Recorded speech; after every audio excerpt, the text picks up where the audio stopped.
What's going on, everybody? Mortem here, this time bringing you 5 what are generally considered bad games that I personally enjoyed. Because as somebody who reviews a lot of games, something I can tell you for sure is that no matter what game you've played that you think is terrible, and no matter how many people agree with you on that, someone somewhere enjoys that game. And in these 5 cases, at the very least, I'm happy to number among those. So from there, let's actually dive into this. First up, we have the Callisto Protocol, a spiritual successor to Dead Space that received a pretty heavy backlash upon its actual release. And people's complaints here boil down to 2 things, one of which I think is just accurate, which is the technical state of the game upon release was very, very rough, had to do with the way shaders were being loaded. They were able to patch that really quickly, like a day or 2 after release, which seemed to help out a lot of people. But the other part of this people didn't enjoy was the melee system and the automatic dodging, especially against more than one opponent. And I admit, all of those things are true, but in spite of those things, I really enjoyed the atmosphere. I found it to be incredibly immersive, just all the sounds and things you would hear as you were walking through corridors, the general unpleasantness of enemies, and things of that nature. Now, luckily, this game has, since its launch, managed to turn things around a little bit. Some of its DLC has been pretty good, adding alternative game modes and the like, but unbeknownst to the viewers of this channel, the Callisto Protocol also shares one special distinction in that it is the only video on my channel that has ever been demonetized, which is why I'm being especially careful with the footage of it here.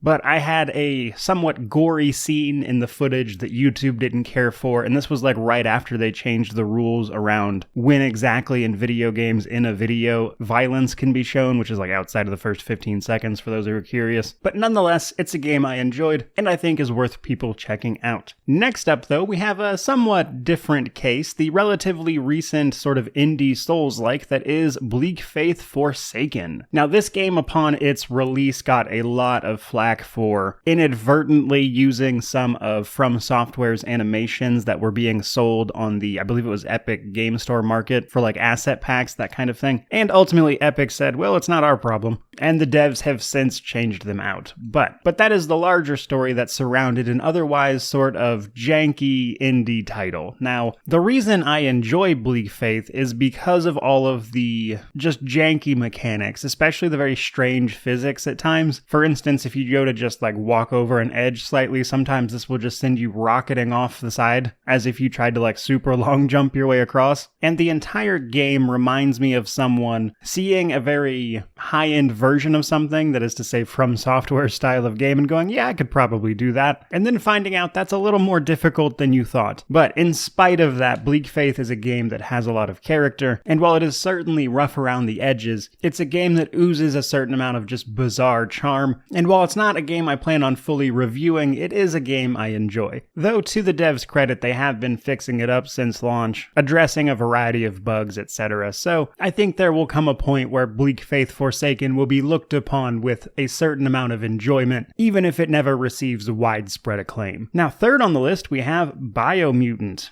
a bizarre post-apocalyptic kung fu fable, as the game describes itself. But Biomutant is a game where I think people's expectations got ahead of what the game was ever going to be, because while it is this sort of open-world adventure with a sort of unique take on combat and weapon crafting, it is ultimately a fairly limited experience because it was made by a relatively small team. Much of the content is somewhat copy-paste, especially even along the main storyline, which sees you taking out various strongholds of your enemy clans in what are essentially the same manner every time, and all of that can be a little underwhelming, frankly. But why do I like it? Ultimately, it is charming. I think the abilities are really funny. I think the game has its moments where you're running around on its various vehicles that can be a lot of fun. I think the exploration of these sort of old world ruins is really cool, especially when you realize that ultimately life somehow mutated into these intelligent, more animal-like creatures that we now have, and I enjoyed that. But Biomutant also shares the honor of being one of the first video games I ever saw my son enjoy. He was 2 at the time this game released, and while I was playing through it for a review, he was very interested naturally in the bright colors and the animal style of the characters, and it was one of the first games I ever saw him sort of light up and take an interest in, and because of that, that, if nothing else, Biomutant is always a game I will remember. That, though, does bring us to number 4 on the list, and this is Mechajammer. Mechajammer is a somewhat bizarre open-world isometric immersive sim that obviously hinges on its sort of retro graphical style. And reception to this one was, let's say, very mixed. The systems at play are ultimately somewhat confusing, combat can be difficult due to a sort of lack of feedback, which can make playing Mechajammer somewhat more difficult than you would really like. But if you can get past that, I think there's a wonderful atmosphere with a lot of somewhat unique mechanics as you parse your way through this sort of gritty cyberpunk dystopia, which sees you potentially interacting with tons of factions, taking on various quests to help them or your companions, all while you simply try to escape. Combine that with the game's relatively unique use of what is called simultaneous turn-based combat, that is to say enemies move when you move, and the game's enjoyable ability that lets you just recruit random strangers off the streets if you have a high enough stat to do so, which can see you doing things like leading an army of hobos around, was just a lot of fun to me. And unfortunately, it's a game that is tough to get into for a lot of people, and that makes it difficult to recommend, but if you're wanting a sort of bizarre experience, and you can get past that, I think Mechajammer is a ton of fun. So in spite of its poor reception, it's a game I enjoy a lot. And then last but not least, we have Superfuse, an ARPG that hit early access earlier this year, of course, that sees us taking on the role of genetically altered characters who can use what are effectively superpowers to take on various forms of corruption that seeks the downfall of humanity. It has a very sort of Borderlands comic book style to it, but unfortunately this game had a very negative launch, even into early access, where people both seemed to be expecting more content and it apparently ran very poorly for a lot of people. The performance of the game is not something I had much of an issue with personally, but the sort of cool, unique gameplay hook for Superfuse is that the genetic enhancements you can get, called fuses, can be used to alter your abilities in various ways on an individual basis. So what might start out as a basic fireball might turn into a fireball that hits an enemy and splits, or turns into a split projectile right away, or can potentially bounce off of surfaces, and there's just a lot of ways to change how these skills operate, which to my mind leaves me with a game with a lot of potential. But obviously a lot of other people didn't feel that way, otherwise it wouldn't be on this list. But I stand by it, I think it's a lot of fun. I think it is a little short right now because it's in early access, and once the game actually sees a full release, if it gets there at this point, I'm looking forward to checking out more of it. But that is going to do it for this video. There are 5 games that are generally considered somewhat bad that I personally enjoyed. So with that in mind, I'd love to hear about some quote-unquote bad games that you yourself enjoy, things you find particularly fun, or anything else you'd like to share really, I suppose. That of course means don't forget to like, comment, subscribe, all that YouTube jazz, but regardless of any of that, truly, just thank you so much for watching. I really do appreciate it. May you wander in wisdom, and have an amazing day.